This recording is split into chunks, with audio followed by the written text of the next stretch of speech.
Welcome to Dashing Rogue Pairings. I'm Shannon. I'm Ian. And today we are taking you on a barbecue.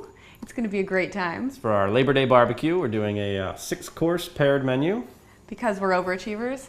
No, what we wanted to do was take that All-American barbecue up a notch. Right. And the way that we do that here at Dashing Rogue is by throwing out the hot dogs and pulling out the gourmet goodies. And let's be honest, hot dogs, they have their place. They're great at the ballpark. Even for a barbecue, they're always nice. But we kind of wanted to just switch it up a little bit and do not your typical barbecue fare. It is Labor Day today, or I guess technically tomorrow. But we're having a Labor Day barbecue. We're doing all these pairings.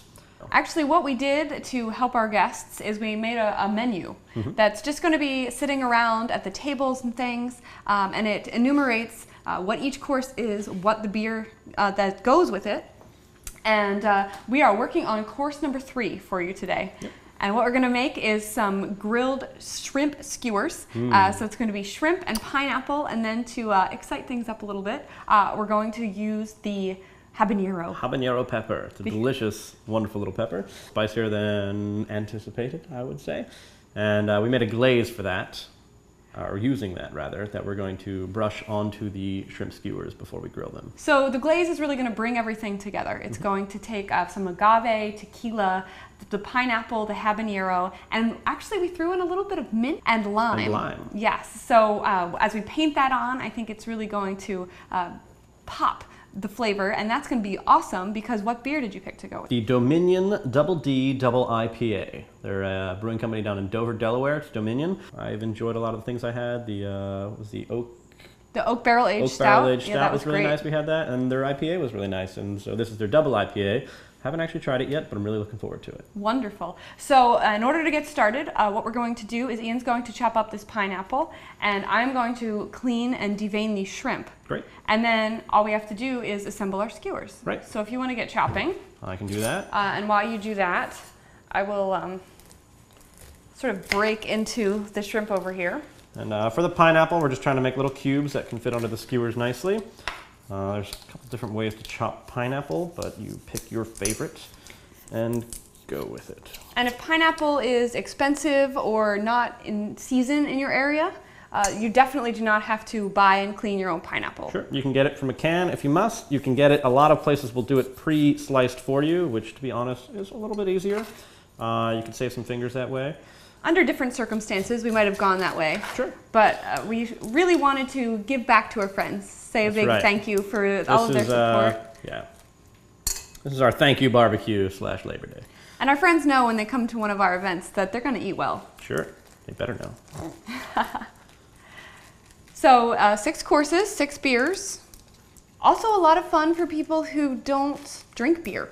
Because if they're only, sampling a sip Right, we're not two, doing 6, 20-ounce beers here. We're doing a bunch of different, sample beers, basically. Right. And they'll be able to definitely see how the pairings work, how it makes the food and the beer go better together. And what I like about these events better. is at the end of the night, everyone sort of got their favorite. Right. They know what they enjoyed.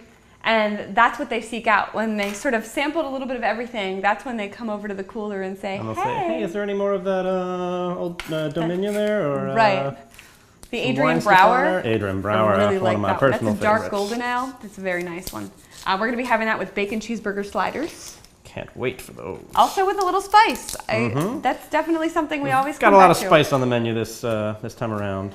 I think something I'm pleased with. It's our preference to have the spice, but at the same time, we also like really bold beers, and the bold beers can cut through with all of the spice that our palates love so much, so that works out. So we're just getting some cubes out of here, good sizes. Kind of like an avocado, actually, if you want to cut up your pineapple. There's plenty of different ways to do it. You can go down the side and do the skin all together. I like this way. That's the way they did it when I went to Hawaii, actually. The way I'm at the doing it now, luau, or? yes, they just served the quarter of a pineapple right there. Our skewers have been soaking, and the reason we're going to do that is because we are cooking them on a grill over an open fire. So you don't want them to be wood and dry, because then they will catch on fire. There is no method to this madness because we are going to add the flavor of the habanero while we're cooking. Right. We're going to put the glaze on it at that point in time. All we're going to do is put our beautiful skewer through that very juicy shrimp and alternate. And the way that we're going to tell our guests that they're spicy is by putting the habanero right on the end of the skewer. Now, they don't have to eat it. They're welcome to if they're adventurous. I might pass. And I like spicy things. So these are done for now. We really don't need to do anything else to them until we're out there on the grill. Once we get them at the grill, we're just going to brush them down with the glaze, grill them up, and they'll be done. That brush by the end of the night is going to taste delicious. I have a feeling. So again, that glaze, you can make it with probably whatever you've got hanging around your pantry. Yeah, we completely made it up, and we tasted it as we went and said, oh, I think it needs a little more of this and perhaps some of that. And then at the end, we all agreed that we liked it. And I'm going to say a lot of people might not have agave, but honey would work. Honey would work fine. Molasses even. Sure. Anything to kind of get that the maple caramel sweet, and the glaze as well. You want it to have that kind of ski spreadable substance to it. It's not that way. It's not going to fall off when it hits the heat of the grill, and that's what's perfect about it, I think.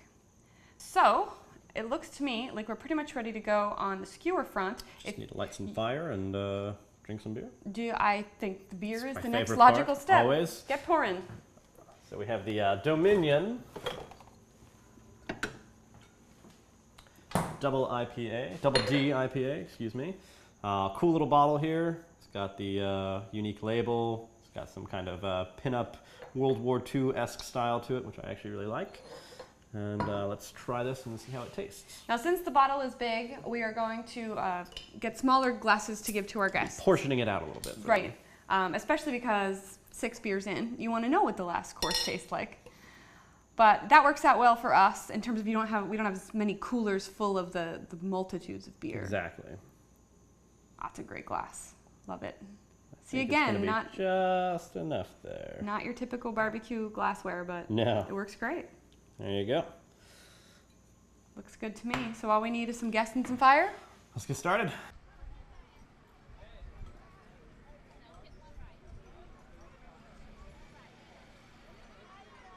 More sensors of the palate you can hit, the better it's going to be. It's like a barbecue rub. You know, you want it to be salty, you want it to be sweet, you want it to be bitter, you want all of those flavors in it.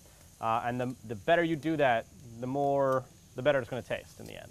So the same is true of any glaze you're going to make. You want it to hit every flavor palette. So the last thing we added was the lime zest. The lime zest, and that's when we said, "Oh, we're good." Yeah. And we were tasting it the whole time. Did you taste it? Yeah, because we started with the agave and the tequila and the habanero and the pineapple because we knew that those were our primary flavor ingredients because that's what the menu called for. That's what we decided we wanted, and it was just. We tasted it and we're like, it's not really what we wanted to do. So we're like, the lime. I was like, Alex, what do you think this needs? And I was thinking in my mind, lime. And she said, how about some lime? And I was like, yes, exactly, because tequila, lime, that goes, right? Agave, tequila. It's all of these things, they go together. So we added the lime, and it still wasn't quite right. So we're like, lime zest. So we just zested up some lime. And I thought it was a lot of fun. Gave me some new ideas for my own home cooking as far as which beers to pair with which dishes because I'm still sort of a beer novice. So I thought it was a good time. Well, I've got to say, Ian, I think the event was a success. I see a lot of people with full beers and full stomachs too, I think. Well, hopefully not completely full because we're still working our way through the courses. Have only made it to course number 3. I think it's going to be dark long before we get to dessert. But that's awesome because to me, that's the mark of a successful party. Absolutely. When it starts at 3 and it goes till 11, it means you're doing something right and the people want to hang out. So why send them home? Absolutely.